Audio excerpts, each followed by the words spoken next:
তা তো অবশ্যই আমি মনে করি শুধু রাজশাহীতে না, রাজশাহী বগুড়া দুই মাঠেই বিপিএল হওয়া উচিত এবং বিপিএল হওয়ার জন্য যা যা কিছু কাজ করা দরকার ইনশাল্লাহ আমি আশা করছি এখন 1 বছর আছে বিসিবি সেই দিকটা দেখবে এবং নেক্সট টাইম রাজশাহী এবং বগুড়াতে যদি খেলা হয়ে থাকে তাহলে আরও দর্শক বেশি হবে।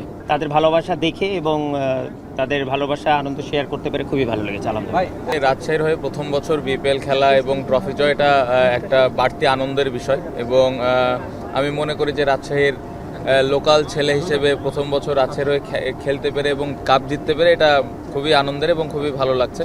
পাশাপাশি বিশ্বকাপ খেলতে না পারা প্রত্যেকটা ক্রিকেটারের জন্যই ডিফিকাল্ট, এটা অবশ্যই অ্যাজ এ প্লেয়ার আমরা তো সবসময় চাই ক্রিকেট খেলতে, বাট এখানে বিসিবি বলেন বা আমাদের যারা ওপরে দায়িত্বে আছেন তারাই আমাদের গার্জেন, তারা যেটা ভালো মনে করেছেন সেই ডিসিশনটাই নিয়েছেন।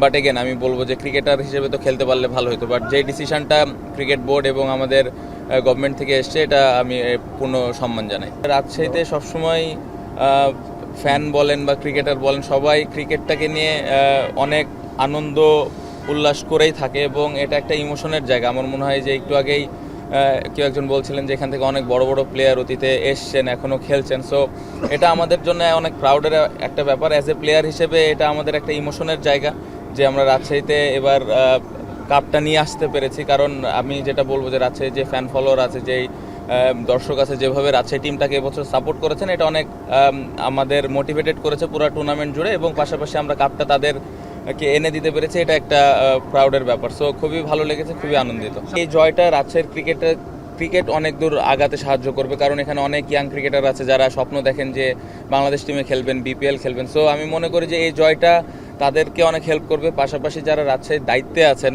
বিভিন্ন টুর্নামেন্ট এখন আগের মতো হয় না, সো তাদের উদ্দেশ্যে একটা বার্তা থাকবে যে তারা যেন এই টুর্নামেন্টগুলো প্রতি বছর রেগুলার করেন এবং প্লেয়ারদেরকেও অপরচুনিটি তৈরি করে দেন। আর রাজশাহীর মাঠ বা যে ফ্যাসিলিটিসগুলো আছেন, ক্রিকেট বোর্ড বা রাজশাহীতে যারা দায়িত্বে আছেন তারা এই জিনিসগুলো যদি ঠিকভাবে উন্নত করেন তাহলে আমার মনে হয় যে বিপিএল বলেন বা ইন্টারন্যাশনাল টুর্নামেন্টগুলো রাজশাহীতে আস্তে আস্তে আসবে এবং এর মাধ্যমে আমার মনে হয় রাজশাহী থেকে অনেক বড় বড় ক্রিকেটার বের হবে।